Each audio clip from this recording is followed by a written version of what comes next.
안녕하세요. 오늘도 사연 살롱을 찾아주셔서 감사합니다. 결혼 5개월 차 새댁입니다. 마늘 앞에 있는 아이에 내 자신을 새력이라고 소개하려니 많이 어색하네요. 또래 친구들은 진작 결혼을 해서 중고등학생 아이들을 키우고 있으니 말이에요. 모든 결과에는 이유가 있듯이 제가 결혼을 늦게 한 이유는 그럴 만한 사정이 있었습니다.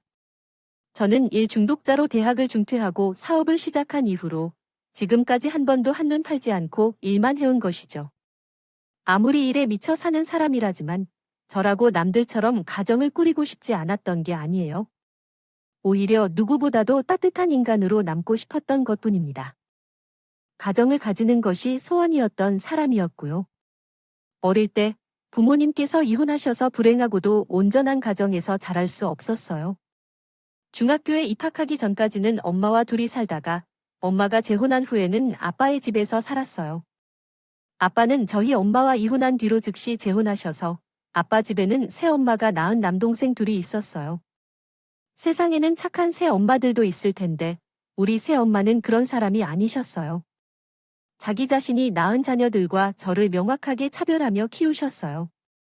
사실 제가 투명인간으로 대해진 것 같아요. 식구들이 밥을 먹을 때마다 제 자리는 없었고 식탁도 없었어요.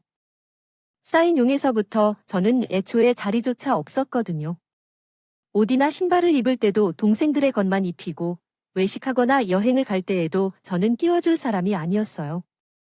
그러다가 아빠께서 새 엄마한테 화를 내셨고 그런 상황이 반복될수록 동생들마저도 제게 미워하게 되었죠. 그래서 나중에는 제가 먼저 이유를 대고 제외되어 가족 행사에 참여하지 못했어요. 아빠도 더는 아무 말도 하지 않게 되었고요. 처음에 아빠가 새엄마에게 저 좀 챙겨주라고 부탁하셨지만 그때마다 새엄마는 짐을 싸들고 동생들을 데리고 친정으로 떠나셨어요.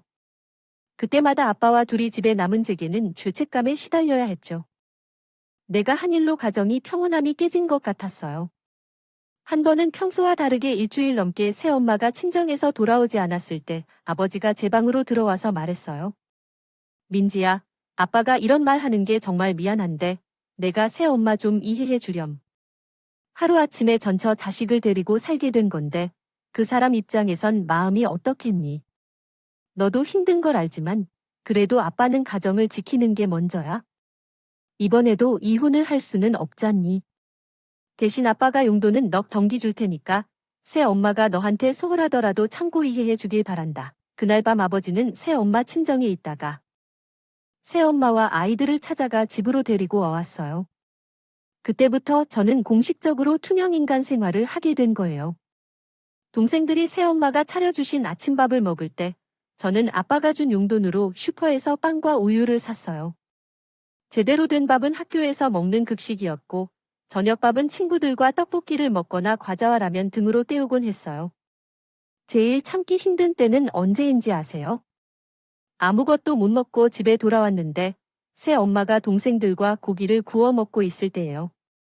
삼겹살을 굽는 냄새가 사람을 참 미치게 하더라고요. 제 방 책상에 앉아 밖에서 들리는 고기를 굽는 소리와 냄새를 차단하려니 정말 침이 꼴딱꼴딱해집니다. 넘어가다. 그때 배는 연신 천둥치는 소리가 들렸고 그런 때면 조용히 밖으로 나오곤 했어요. 지갑에는 아빠가 준 용돈이 가득 들어 있었지만 혼자 고깃집에 가서 삼겹살을 먹을 용기는 없었어요. 그때에는 저는 중학생에 불과했으니까요. 그때 혼자 아파트 놀이터에 앉아 그런 생각을 했어요. 어떻게든 하루빨리 이 집을 나가야겠다. 그래서 내가 먹고 싶은 것도 다 먹고 새 엄마랑 동생들 눈치도 안 보고 편히 살아야지.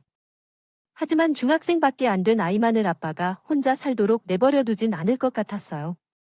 그런데 그때 번쩍 떠오른 게 있었어요. 바로 기숙사요. 고등학교 기숙사가 있는 학교에 들어가면 집에서 나를 수 있다는 걸 알죠? 당시에 저가 알고 있는 한 그런 학교는 딱 한 곳이었어요. 그 학교는 사건고였고 하지만 거기에 들어가는 게 서울대에 들어가는 것보다 힘들다고 하잖아요. 전교 1등을 해도 쉽게 못 들어가는 학교니까 그래서 죽어라 공부를 하기로 마음먹었어요. 어릴 때부터 공부는 잘했기 때문에 어느 정도 자신도 있었어요. 처음 중학교에 들어가서 받은 성적은 반에서 1등과 전교 3등이었어요. 저는 두 번째 시험부터는 전교 1등을 한 번도 놓치지 않았어요. 집 근처 독서실에서 공부를 했는데 일찍 집에 들어가 봤자 먹을 수도 없는 음식 냄새로 고통받았어요. 겉보다 조용한 독서실에서 밤늦게까지 공부하는 것이 훨씬 나았다고요. 12시가 다 되어서야 집에 돌아오면 집안에 불이 다 꺼져 있었어요. 그럴 때마다 마치 내가 남의 집에 들어와 있는 듯한 착각에 빠지곤 했어요. 고작 4살짜리 자식이 그 시간까지 집에 들어오지 않아도 누구 하나 찾지 못하고 아무 일 없는 듯이 잠자리에 들었더라니 사람들은 가족이 아니라 보다 한 사람처럼 느껴졌어요. 하지만 독서실에 다니는 것이 꼭 나쁜 것만은 아니었어요. 독서실에 다니기 시작하면서 새 엄마를 마주칠 일이 현저히 줄었고, 그래서인지 아침에 느끼는 집안 분위기가 전보다 더 좋았어요. 좋아진 것 같아요. 아빠 집에 온 이후로 아빠와 새엄마가 아침부터 떠들어대며 말다툼을 하는 일이었는데 그런 모습도 보이지 않았어요. 일반적인 집의 아침 풍경처럼 바쁘지만 활기찬 느낌이었어요. 그 모습을 보니 더욱이 내가 하루빨리 집을 나가는 것이 맞다는 생각이 들었어요. 그렇게 3년 가까이 공부에 전념한 끝에 저는 제가 원하던 그 학교에 합격할 수 있었어요. 드디어 아빠 집을 떠날 수 있게 된 거죠. 전교생이 기숙사 생활을 하다 보니 집을 떠나 사는 것이 눈치가 보이지 않고 잡생각 없이 공부할 수 있어서 좋더라고요. 친구들은 어떤지 모르겠지만 제 경우에는 아빠 집에서 살지 않아도 괜찮겠어요. 먹는 것 또한 더 잘 먹을 수 있는 것이었고 새엄마의 눈치를 더 이상 살피지 않아도 되어서 특히 동생들과 차별을 당할 일이 없어서 마음의 상처를 받을 필요도 없었기 때문이에요. 3년 동안 기숙사를 비우지 않아도 되는 날이 아니면 아빠 집에 돌아가는 일은 전혀 없었어요. 친구들은 그런 저를 신기해했는데 그들이 기숙사 붙박이 장이라는 별명을 붙일 정도였죠. 대학 입학 준비를 하면서 가장 중요하게 생각했던 것은 아빠 집에서 멀리 떨어진 대학에 가는 것이었어요. 그렇게 해야만 기숙사 생활을 할 수 있었기 때문이죠.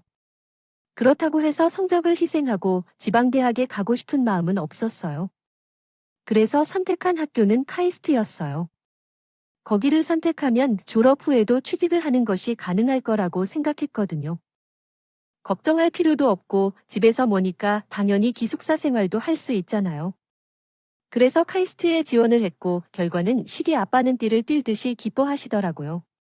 우리나라 최고 수재들이 가는 대학에 내 딸이 합격했다고 지인들에게 자랑할 정도예요. 하지만 새 엄마에겐 제 합격 소식이 그리 달갑지 않았던 모양이에요. 사실 새 엄마가 낳은 제 동생들은 둘 다 공부에 소질이 없었거든요. 학원을 몇 개나 보내도 어릴 때부터 과외까지 시켜봐도 소용이 없었어요. 하지만 눈에 가시인 제가 명문대에 합격했다고 하니 속이 쓰였죠. 그런데도 눈치 없는 아빠는 새엄마의 기분도 생각 안 하시네요.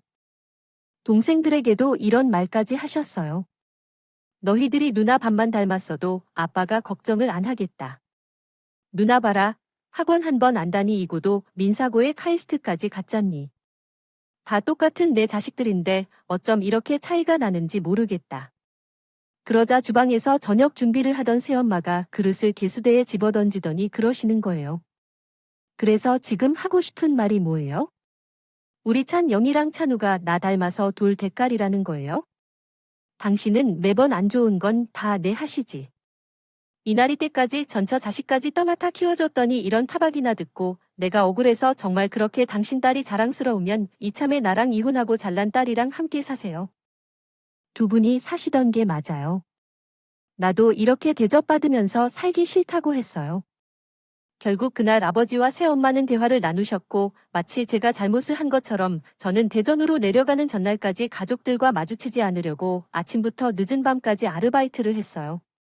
지옥 같은 2달간의 시간이 지나고 기숙사에 도착한 후에야 숨이 끊긴 기분이었어요.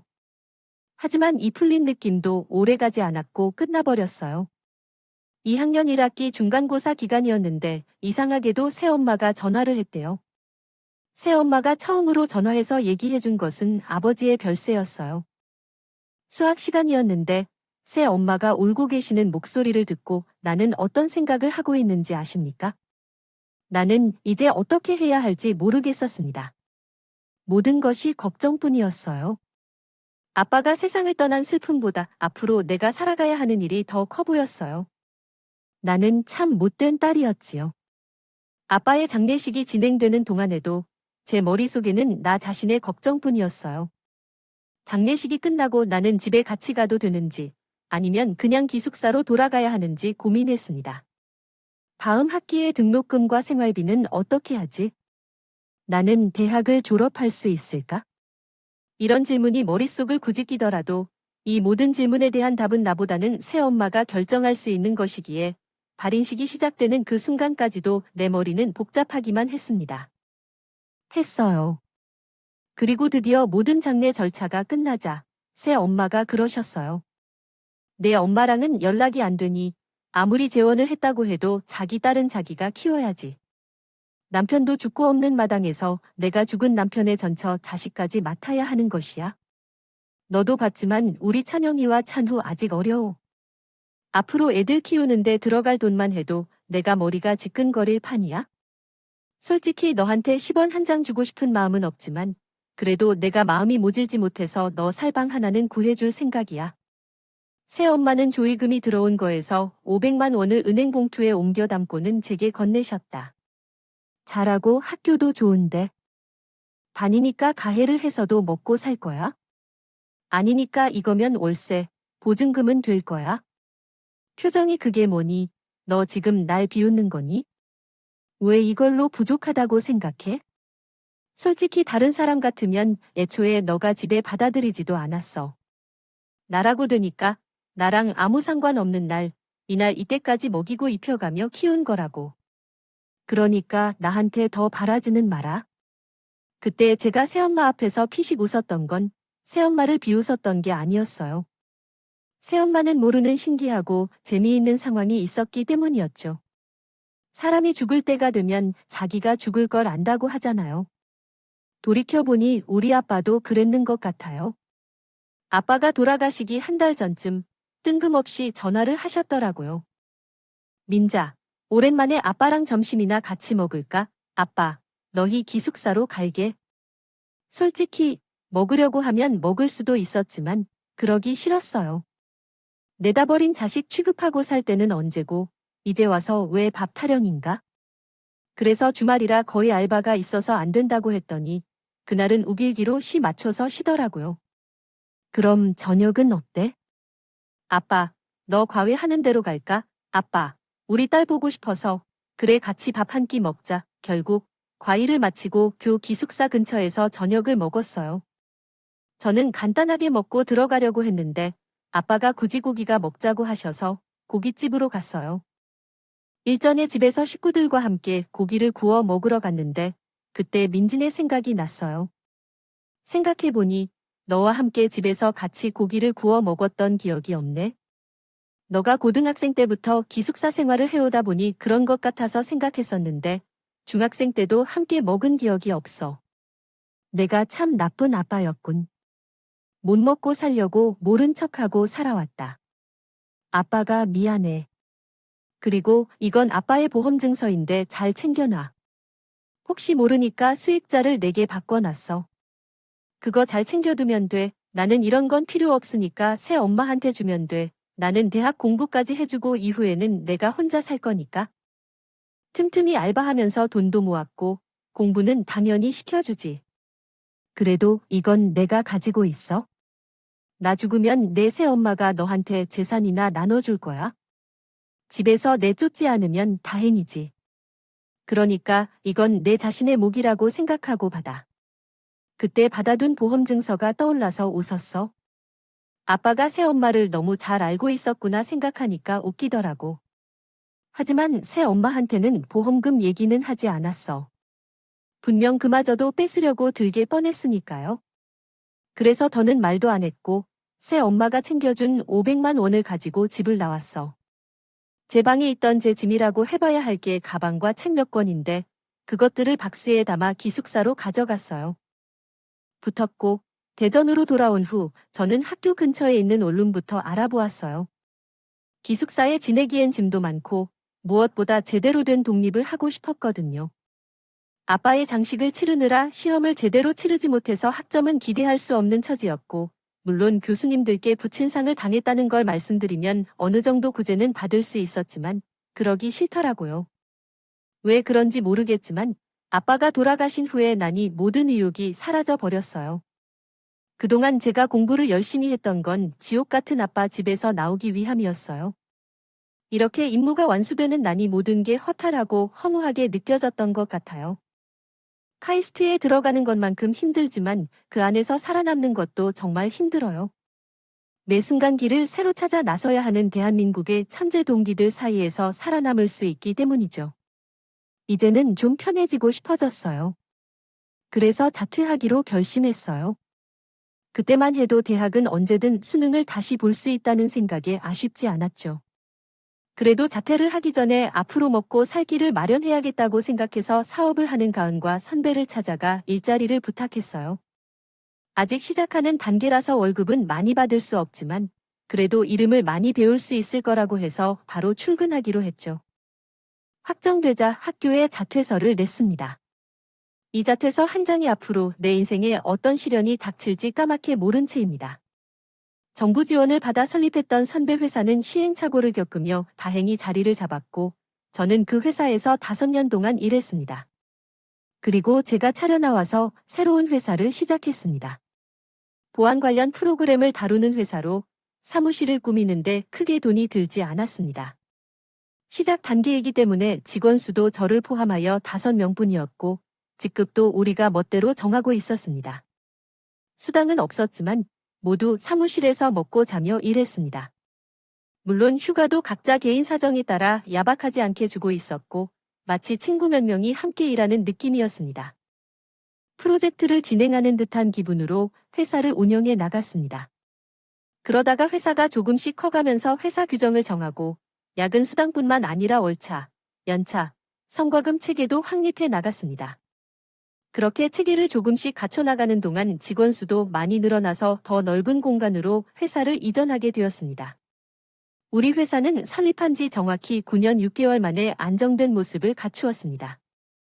초창기 멤버들 중에는 제가 한 것처럼 자신의 사업을 차려 나간 사람도 있고 아직도 함께 일하는 분들도 계십니다. 그중 하나가 현재 제 남편이며 남편은 제보다 4살 연하이지만 젊어 보이기 때문에 저보다 연상으로 보입니다.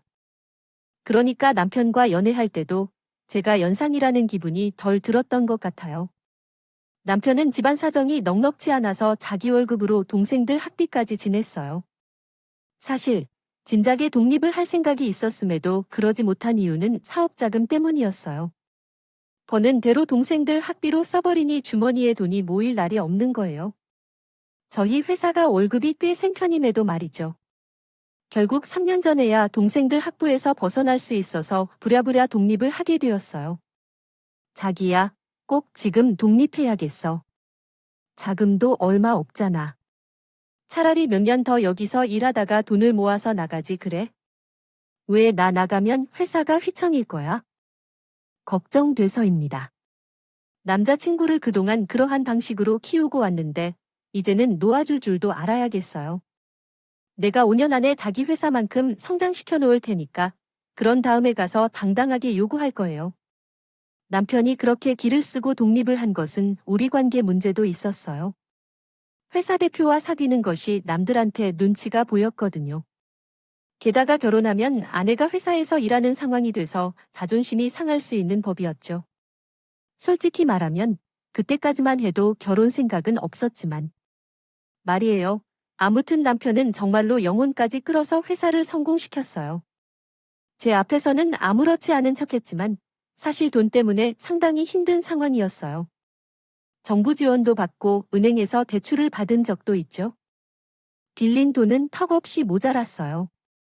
주변 친구들이나 입사 동기들에게 돈을 빌렸는데 아무도 손쉽게 빌려주는 사람은 없었어요. 당연하겠죠. 잘 다니던 회사를 그만두고 빌린 돈을 확실히 회수할 수 있는 보장도 없는데 누가 돈을 빌려줄까요? 제가 건실한 20대가 아니라 가정이 있는 30대 중반이고 성인이라 안 되는 이야기죠. 그래서 보다 못한 저는 남편 동기를 통해 돈을 빌려주었어요. 제 돈이라는 사실은 비밀로 하고요. 급한 돈이 아니니까 수익이 난다면 천천히 갚으라고 했죠. 덕분에 남편은 회사를 시작할 수 있었고 다행히도 생각보다 빨리 성공을 거뒀어요. 이렇게 해석할 수 있습니다. 남편은 3년 동안 열심히 일해 제 돈을 모두 갚은 뒤 저희 회사에 찾아와 작은 상자를 내밀었습니다.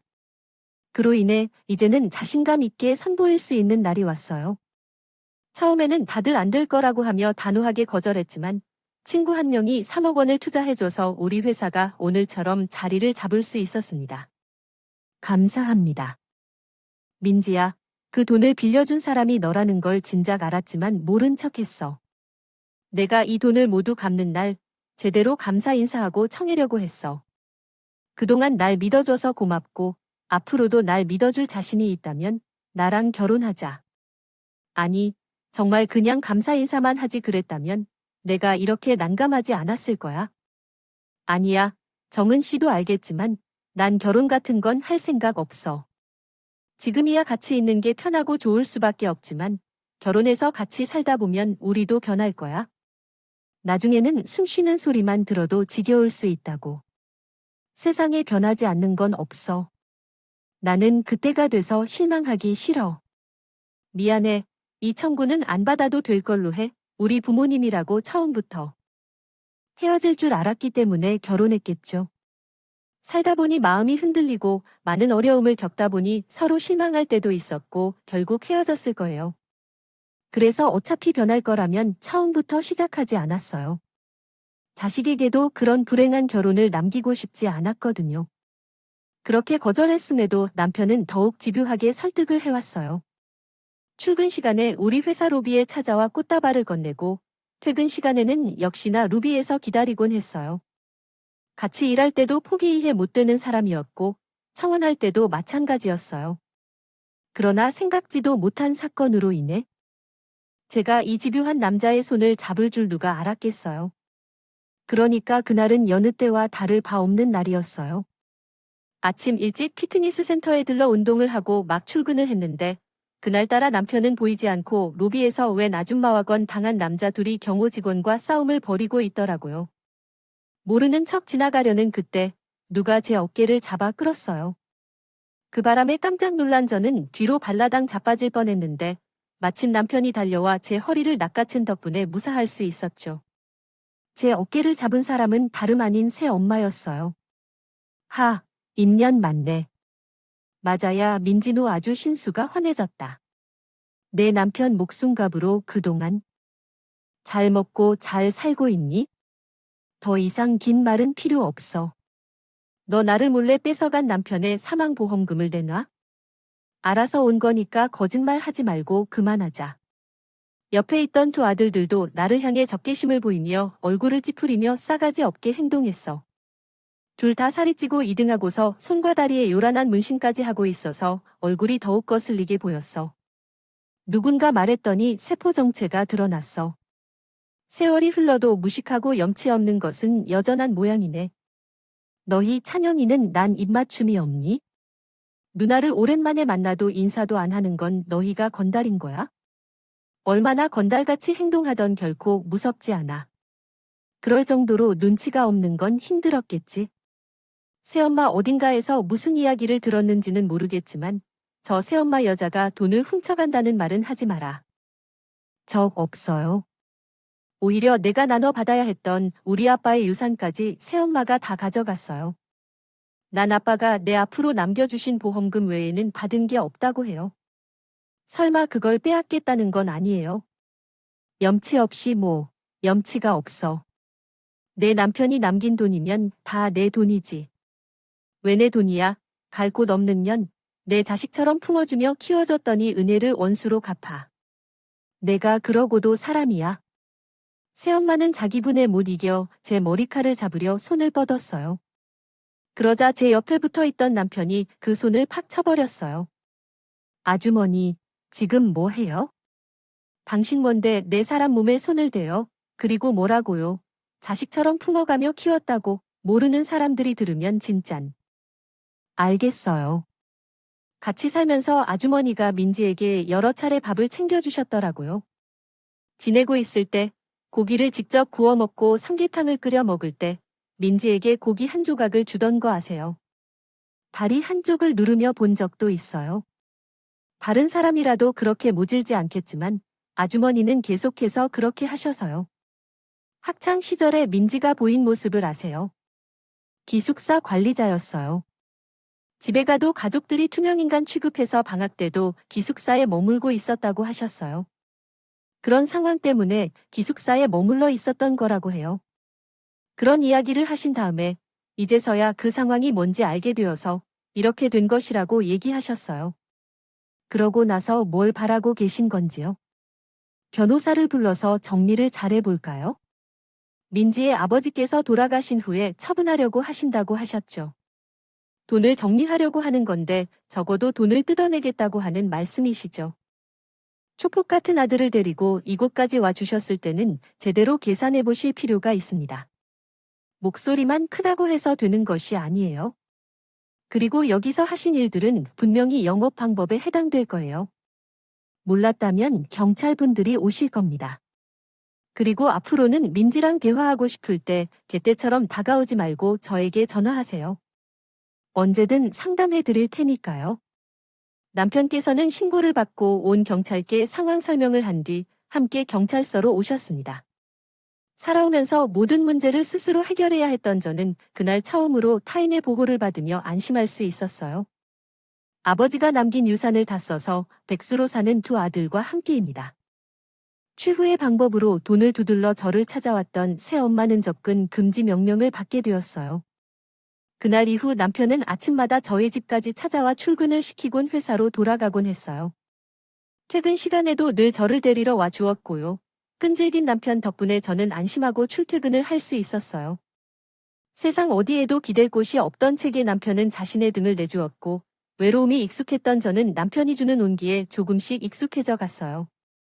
어느새 그 온기 없이는 살 수 없게 된 거예요. 그러니 어쩌겠어요. 이 남자랑 떨어질 수가 없겠는데 결혼하는 수 있겠어요? 밖에 결혼을 결심한 뒤 남편은 지금이라도 재혼한 엄마를 찾아보겠냐고 물었어요.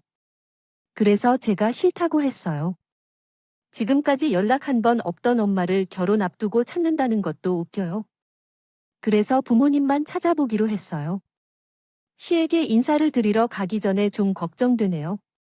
엄마가 살아계시긴 하지만 연락도 안 하고 사는 처지라 다를 바 없겠죠. 그런데 이런 제 걱정과 달리 시어머니는 엉뚱한 이유로 나를 탐탁지 않아 하시네요. 그건 바로 학력 문제예요. 제가 대학을 못 나왔다는 게 어머님께 그렇게 거슬렸던 모양이에요.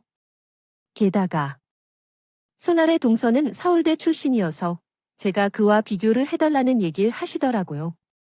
그럼 대학을 안 나왔다는 거야? 아니요. 요즘 세상에 대학도 안 나온 사람이 있어서 내가 자랑스럽다고 말씀하려는 것 같아요. 하지만 말은 뭐 하겠지만 남 말이죠. 아무리 형편이 어려웠어도 내 자식들은 모두 대학을 다 갔어요. 요즘 세상에는 대학 졸업장이 없어도 얼굴을 내놓고 살아가는 사람들이 있네요. 학벌 때문에 취직이 안 되니 창업을 한 모양이네요. 어머니도 참 그런 게 아니에요. 졸업만 못했다고 할 뿐이지 2학년까지는 대학 다녔다고 하더라고요. 그리고 이 사람이 나온 고등학교도 그렇고 대학도 그렇고 우리나라 최고 명문학교라고 하니 어머님은 남편 말을 끊으신 채 말씀하셨습니다. 명문이나 개뿔, 졸업 안 했으면 고졸이지만 했어. 내 동생은 너보다 좋지 않은 대학을 나왔어도 서울대를 나온 여자를 데려왔어. 돈이나 그 잘난 대학까지 가놓고 조이랑 결혼한다는 게 말이 되냐? 아이고, 난 이런 일을 상상도 못했네. 게다가 나의 눈에 살이나 더 많다며, 아이고, 그 나이 먹도록 대학도 안 다니고 뭘 한 거야? 여원 창피를 주변에 만면을 드린다는 말도 못하겠네. 어머님은 시종일관 고졸 노래를 하시다가 화를 내며 방으로 들어가셨어요. 이미 너희끼리 결혼하기로 다 정해놓고 이제 와서 무슨 허락이 4년이나 사귀었다면서 이제 헤어지라고 한들 너희야? 헤어지겠다고 해봐야겠다. 아직 40도 안 됐는데 아이고 이럴 줄 알았으면 진작에 내보냈어야 하는데. 내가 결혼하게 했건만 아이고 내 운명이란 걸 알아. 환영받기 어렵다는 건 알고 있었지만 이렇게 공개적으로 들키는 건 정말 힘이 들어. 클라이언트들 앞에서 번외서의 일들을 다 겪어본 적이 있지만 이렇게 창피하고 어색한 일은 처음이었어. 부귀 영화를 꿈꿔 결혼한 후회도 해. 하지만 남편을 생각하면 헤어질 용기도 없었어. 그래서 방법은 한 가지뿐이었어. 어머니의 마음을 푸는 방법밖에 없는 거야. 그래서 어머니의 호의를 얻어내기 위해 전생 약속하지 않았던 일을 할 것이다. 해봤어요. 명품백이며 화장품 마사지 기계까지 틈만 나면 사들고 시댁에 찾아갔어요. 하지만 어머님은 조금도 저를 반기지 않으셨죠. 그러던 어느 날이었어요. 어머님이 먼저 연락을 하셔서 지난번에 인사 못한 동서랑 인사라며 집에 오라고 하시더라고요. 그래서 회사 일정도 미루고 시댁으로 달려갔어요. 그런데 시어머니가 어째서 아세요? 냉장고에서 사과를 딸랑 하나 들고 오셔서는 동서한테 깎아 먹이시는 거예요. 접시도 동서 앞에 밀어놓고 포크도 딸랑 하나만 놓으셨더라고요. 얘 둘째야, 이 사과 좀 먹어봐라. 청성사대 엄청 맛이 있어. 시장에서 장을 보다가 이 사과를 보니 생각이 나지. 뭐니, 내가 과일 중에 사과를 제일 좋아하지 않았니? 좋아한다고 맛있어 보이지? 할머니께서 손주들을 대우하는 것처럼 정성스럽게 챙겨주시고 옆에서 앉아 먹이시는데 그 모습을 보니 너무나 부끄러웠어요. 저한테 죄송할 정도였습니다. 다른 사람이 없는데도 사과 한마디 없이 시선을 피하며 가시방석에 앉은 듯한 기분이었어요.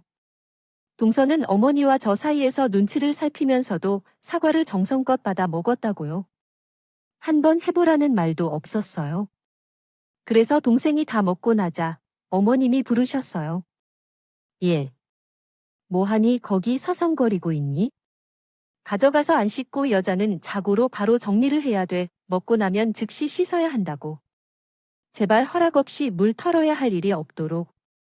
빠득빠득 소리 나게 씻어서 식기를 건조하게 올렸다. 그리고 나란히 사과를 먹은 건 동서대에서 왜 내가 그 접시를 씻어야 하는 거예요. 황당해. 어머님과 동생이 번갈아 보면서 이 사람들이 다 약을 먹은 것 같다. 오히려 저를 이상하게 바라본다. 뭐예요? 두 명이서 사람 한 명을 만드는 것은 참 쉬운 일이구나 생각하면서 접시를 들고 주방으로 향했다. 접시를 씻는데 한숨도 나고 코끝이 찡해지고 접시를 씻고 나왔더니 어머님이 본격적으로 동생을 자랑하셨다. 서울대 출신으로 전에 강남에서 학원 강사를 하다가 지금은 건강 문제로 잠시 쉬고 있다고 하더군요. 사람 나고 돈 났지, 돈 나고 사람 났다니. 취직 걱정 말고 일단 몸부터 내려놓으세요. 당신은 학벌이 좋으니까 취직은 마음먹으면 언제든 가능합니다. 그러니 너무 조급해하지 마세요. 고조인 친구도 사업을 한다는데 서울대 출신인 당신이 이런 걱정을 할 필요가 없어요. 여유 있게 생각해 보세요. 그리고 당신도 회사를 차리면 될 거예요. 어머님도 창업은 아무나 하는 것이 아니에요. 그런데 형님이 하는 회사는 어떤 종류인가요? 명함이 있다면 한 장 주실 수 있을까요? 집에서 인터넷으로 검색해 보겠습니다. 너무 작은 회사는 인터넷에서 찾아보기 어렵습니다. 나이 차이가 크면 사람을 열받게 만들 수 있습니다. 우울해할 뻔했어요. 지사가 처먹은 접시를 내게 넘길 때부터요. 알아봤지만 말하는 걸 듣니 싸가지가 없더라고요. 그래서 부들부들 떨리는 손으로 명함을 건네죠. 그런데 명함을 한참 내려다보던 동서가 고개를 갸웃거리며 그러는 거예요. 이상하네. 회사명이 왜 이렇게 익숙하지? 유명한 회사는 아닌 것 같은데 내가 어디서 봤더라. 아, 맞다. 동서는 뭔가 떠올랐는지 자리를 박차고 일어났어요. 그리고는 제 남편 방으로 달려가 조그만 액자를 들고 나왔어요. 액자 속에는 우리 회사 창업식 하던 날 창업 멤버들과 함께 찍은 사진이 들어 있었어요. 플랜카드를 제작할 돈도 없어서 A4 용지에 매직으로 회사명을 적어 벽에 붙여 놓았던 그때. 이렇게 수정할 수 있습니다. 사진인 것 같네요. 여기 맞나요? 아주버님이 다니셨던 그 회사, 어머님이 항상 말씀하시던 그 회사예요. 여기 대표가 아주버님 독립하실 때 창업 자금도 대주시고 명절마다 선물과 보너스도 많이 주시면서 보너스로는 우리 아이의 대학 등록금까지 낼 정도라고 어머님이 말씀하셨죠. 그래, 우리 큰아이가 그 회사 다닐 때 대표님께 참으로 신세를 졌지 않았을까요? 오만세, 큰아이가 식구들 앞에서 자기 회사 대표님을 그렇게 칭찬했을까요? 말도 수 없네요. 별다른 놈이 거기 대표가 여자인데 엄청 똑똑하시고 우리나라 최고 학교만 다닌 분이라고. 아마 뭐라고 했나요? 민족사관 학교 같은 거든가 수재들만 다닌다는 그런 고등학교에서 나오신 분이어서 대전 어딜지에 있는 최고. 수재 만화 다녔다고 그랬잖아. 그 학교 이름이 뭐였더라? 카스테라가 아닌데 카스타드가 그런데. 그게 뭐가 어째야 하는 거니? 어머님도 참, 형님이 그 회사 대표자이셔요. 여기요. 이 사진에 아주버님과 같이 있잖아요. 어머님은 돋보기 안경까지 끼시고 액자 속 사진을 뚫어지게 보셨어요. 그리고는 제 얼굴과 사진 속 저를 번갈아 보시더니 울컥하시는 거예요. 그러고는 제 손을 덥석 잡으시더니 손을 쓰다듬으시면서 말씀하시는 거지요. 세상에, 내가 은인을 못 알아보고 그렇게 구박을 했네. 내가 죽는 순간까지 대표님한테 받은 은혜는 절대 안 잊겠다고 그렇게 다짐했었는데 이렇게 옆에 두고도 몰라봤어. 미안하다. 내가 정말 미안하다. 그때 우리 남편이 빚만 잔뜩. 썩 죽은 뒤에야 그의 처지가 얼마나 어려웠는지 알 수 있었어요. 대학을 졸업하지 못하고 가족들을 부양하느라 취직한다고 했을 때는 내게는 쓰라린 일이었습니다. 회사에서는 대학 졸업을 이룰 수 있도록 도와주었고 필요할 때마다 돈을 빌려주었던 것을 잊지 않고 있었어요. 우리 형이 독립할 때 그 큰 돈을 이자도 받지 않고 빌려준 것을 의미 없이도 못 잊고 있죠. 진정한 가족 사랑은 이런 것이겠죠. 내 마음속에 들어간 말들이 너무 죄송했다. 제가 참으로 죄송해요. 사실 제가 속상하지 않았던 것은 거짓말일지도 모르지만 그래도 이렇게 전혀 함부로 하지 않았을 겁니다. 부모가 없는 것도 아닌 것 같네요. 저를 아무 탓도 않고 받아주셨잖아요. 사실 저는 그게 제일 걸렸거든요. 그게 어딘가 잘못이니 사람 목숨은 하늘에 달려있는데 자식이 죽은 부모 살려낼 수도 없는 노릇이고 나도 부모님을 일찍 잃고 시집와서 시어머니한테 구박을 엄청 받았다. 그래서 난 부모 없는 거라며 며느리를 괴롭히지 말아야겠다고 생각했어. 그러나 다른 길로 우리 많이 갔으면 못 받게 될 줄 누가 알았겠니? 내가 그동안 너한테 함부로 했던 거 살면서 다 안다. 품 안에 가슴에 못 박힌 게 있으면 내가 다 뽑아줄 테니까 절대 마음 편해선 안 돼. 꼭 우리 아들이랑 결혼해서 내 며느리로 살아야 한다고 알았지? 어머님은 몇 번이나 제게 사과를 하시고는 그날 맛있는 저녁까지 해주셨답니다. 참으로 감사드립니다. 결혼한 지 5개월이 훌쩍 지났지만 부디라도님은 여전히 나를 대단히 잘 대해주시네요. 마치 이제 와서부터 직접 내려와서 집밥을 차려주시는 분 같습니다. 김치뿐만 아니라 밑반찬까지 모두 챙겨주시고 다른 분들은 식사할 것부터 찾아가 예의를 지키지만 부디라는 것은 까먹고 서울대 출신 동서를 위해 오리알이 됐다는 말이 구려요. 비록 부모님과 함께할 때 사랑을 제대로 받지 못했지만 그런 나날 때문인지 몰라도 좋은 남편을 만나서 시어머니까지 사모신에 대한 마음을 고루 쥐어잡게 되었어요. 사실 밤낮으로 생활해도 부처님부터는 안심이 될 만큼 나의 가족 애정을 느끼며 살아가고 있는데 이 순간 나에겐 더 바랄 일은 없는 것 같습니다. 인생에 무엇이 더 있을까요? 가족을 함께 할 수 있는 것이 최고라니까요. 맛있는 것을 나눠 먹으면서 옷도 소중히 사는 것이 가장 성공한 삶이죠. 힘들게 얻은 이 행복을 앞으로도 절대 놓지 않고 계속 즐겁게 살아갈 생각입니다. 지금까지 제 이야기를 들어주셔서 감사합니다. 항상 가족과 행복하시고 건강하세요. 여러분께서 사연에 대한 응원과 현명한 조언을 부탁드립니다. 좋아요와 구독은 저에게 큰 힘이 됩니다. 오늘도 좋은 일 가득하시길 바랍니다.